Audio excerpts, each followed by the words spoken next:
Today on Something's Happening Here, we conclude our week-long discussion on the spiritual side of our health. To round out our episode, we will see theologically why all these things are so important and some examples of what happens when you get your theology on this issue wrong. We desire, like the inspired words of the Apostle John, for you to prosper in all things and be in good health, even as your soul prospers. So welcome to today's show, where we aim for that life more abundant and to prosper in all things. May God bless you. I'm Steve Hicks. Hi friends. Welcome to the end of the week. Today is Friday if you are watching this as we broadcast it, and you have made it. This has not been a very heavy topic like some of our topics, but I know the issue of health, the issue of food, the issue of lifestyle always rubs people wrong, and so I am proud of you that you have made it all the way to Friday, and we can conclude this topic together.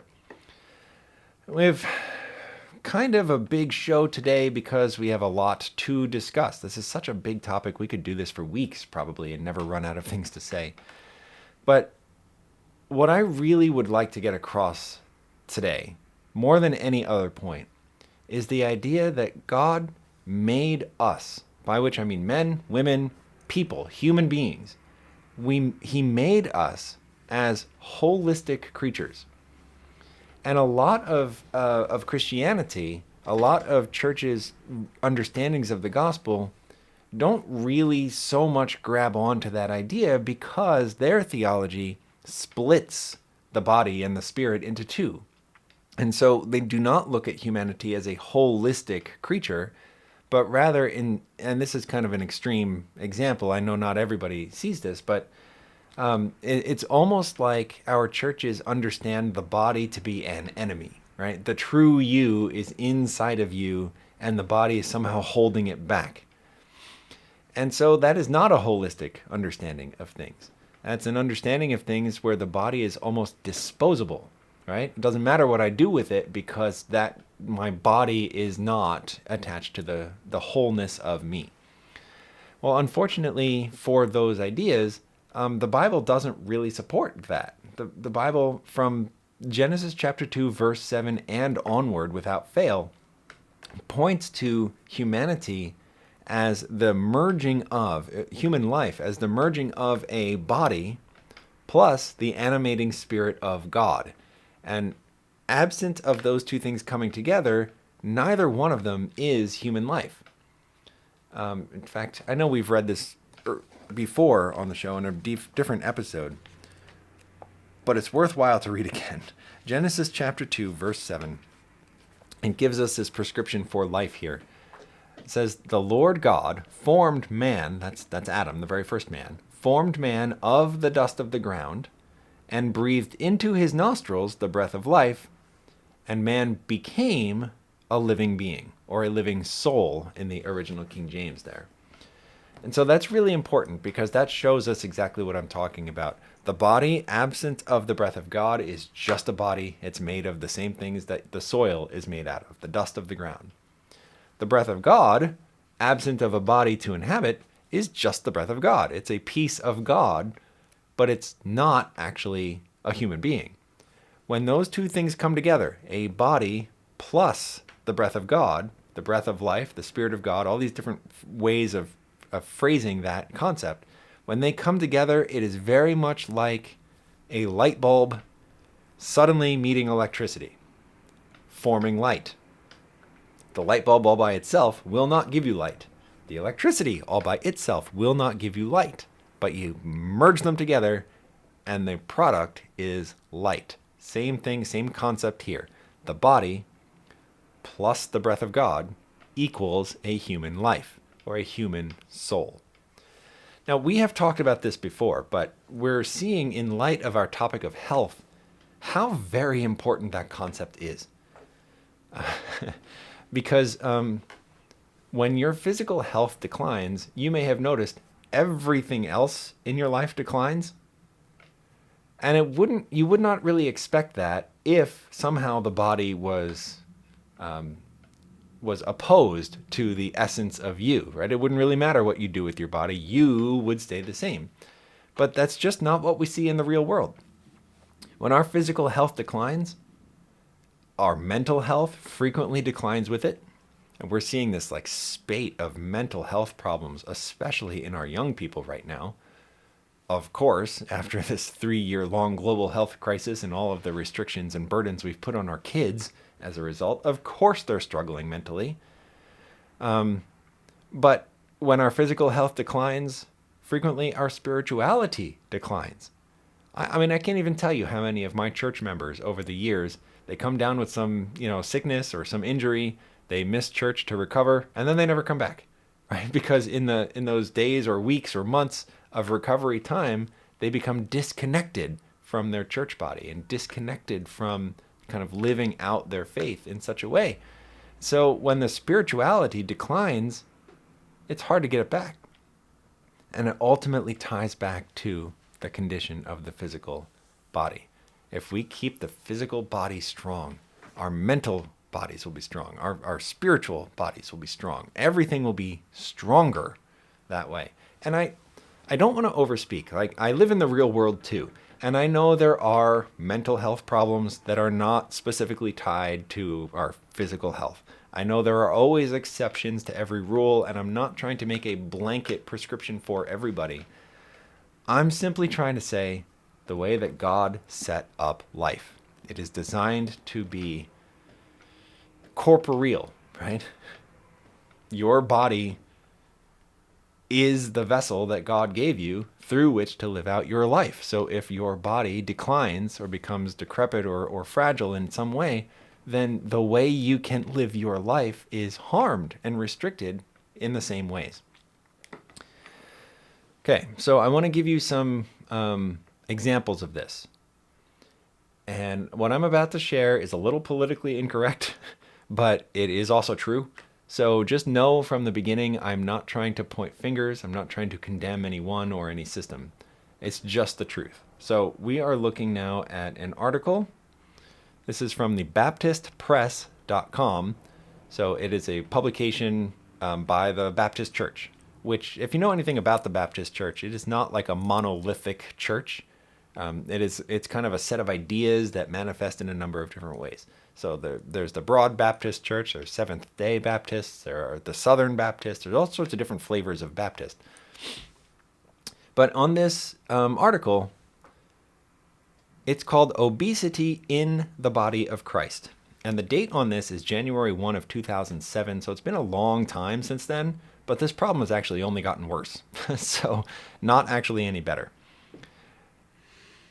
The article begins by saying, on any Sunday, you could walk into almost any Southern Baptist church in America and enjoy donuts and coffee before Sunday school, a potluck dinner on the grounds after the morning worship service, or an ice cream social in the evening. Many of our church activities are centered on food. Food is a gift provided to us by God to enjoy and to sustain our physical bodies, but are we overdoing it? And then here, and this paragraph here, a new study, and it's not new anymore, but a new study by the 2007 standards, recently published by Purdue University, examined the relationships between religion and both body mass index and obesity. The study found that church members, and this is broadly across Christianity, the church members tend to be more overweight than the general population. And Baptists, including, and my editorial note is especially Southern Baptists, have the distinction of being the most overweight religious group in the study. And we find this is not the only time I've seen this. I've known this as just a general matter of truth for years and years and years. This is not a judgment call on Southern Baptist believers. It is simply a statement of fact. Southern Baptist Americans are usually amongst the heaviest category of Americans. And I think that is partially due to their theology, because they generally divorce the body from the spirit. And so they fall into that category of like, it doesn't really matter what I do with my body because that's not really the real me. But it's also culture. I haven't spent a lot of time in the South, but I was in New Orleans for Mardi Gras in 2001 or 2002. I guess I was there. And I was not a practicing Christian at the time, so I felt no restriction on what I could eat. And let me tell you, that is some delicious food. I probably still have some of it in my arteries, but it was delicious. And so when you combine those two things, a culture of food, a culture of unhealthy food, plus the theological idea of it doesn't really matter what happens with my body, the result is wildly overweight people. And we're seeing that problem. It's such a problem, the Baptists themselves are noting it. And even the CDC seems to have noted it. So it's a problem, and my appeal to you as a believer, or at least enough of a believer to be tuning into this show, is to take God seriously in this regard, even if you never have before. I hope that everything that we're saying makes sense to you. When your physical body is better, everything else is better. And maybe your physical body's always been kind of weak and you've never experienced what I'm talking about. But that just means today's your day. The best time to make better choices for your life was 20 years ago. The second best time is right now. Okay? So you can't go back in time, but you can start right now to make better choices for yourself. And I'm going to make an editorial choice here. We are working on a way to allow you to contact us and for prayer requests and whatnot. And I'm just going to throw this out there. We probably have some materials for you available, and I'm getting ahead of myself, so I hope I don't get in trouble with the team here. But I really want you to be able to reach out to us to say, this is really interesting to me and I want to learn more. And we'd be happy to send you whatever we have. So I'm going to throw that over to the producer, and hopefully in the final version of this show, we will have a way to do that. It's very, very important. The concluding thought in the last couple minutes that we have here is to drag this out of the realm of the spiritual world and just into the realm of the regular world. And like, what does that even really mean from a secular point of view? Well, did you know that obesity, and by which I don't just mean like general overweight, I mean like obesity, which has its own clinical definition, that is the root cause of a lot of our biggest health problems, like diabetes, and others as well. But then these particular problems, obesity itself and their subcategories of conditions that it leads to, is one of the biggest reasons why your health insurance premium is making you broke, right? It is one of the driving factors of the cost of health insurance in the United States and across the world. Here in this infographic from the CDC, it says that the United States spends $147 billion with a B annually on obesity-related healthcare. I actually think that number's small. This is July of 2022, so that seems like a small number. I have read estimates of upwards of 80% of all of the dollars spent in the healthcare system in the U.S. is spent on this problem and the problems that stem from it. So even if we aren't talking about God and the spiritual realm of this, even from a secular monetary perspective, we realize what a huge problem it is to live in an unhealthy way.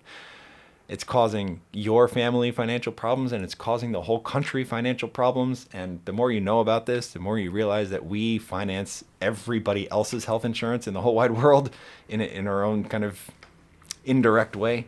And so when we have these problems, the whole world have these problems financially. So we need to conclude. My conclusion today is to call all of us to live healthier lives. Let's get proper nutrition, proper exercise, stay properly hydrated, get out in the sun for your vitamin D. You want to be temperate in the things that you eat and consume, right? No bad things, and even the good things in moderation. You want to get plenty of fresh air. That is such a huge factor. You want to get plenty of sleep. And maybe the most important factor in that is to have a healthy trust in God. And that's like an 8-step formula for living a healthy life and a God-centered life. And if we can do that, then we can be part of the solution instead of part of the problem. We can live lives that will not be burdens on the people around us and on the healthcare system that supports us. And we can see God more clearly as well. So that's my appeal to you. Let's be Christians, not just in our belief, but in our practice. And let's live the 3 John verse 2 paradigm of prospering in all things, even as our soul prospers in good health. And with that, I'm going to say goodbye to you for the weekend, and I will be praying for you all. If you're struggling with this, then I'll be praying that God gives you grace enough to overcome whatever you're struggling with and to enter into a new and different and better paradigm of health with Jesus Christ for the rest of your days until he returns. And I hope you have a great weekend. Join us back here on Monday for another episode with another topic. And I am Steve Hicks. I'll be looking for you there. Make sure you are subscribed so that we can meet again on Monday. Man, the list of our subscriptions is growing. So Facebook, like the page and change your notifications. YouTube, subscribe to the page and hit the notification bell.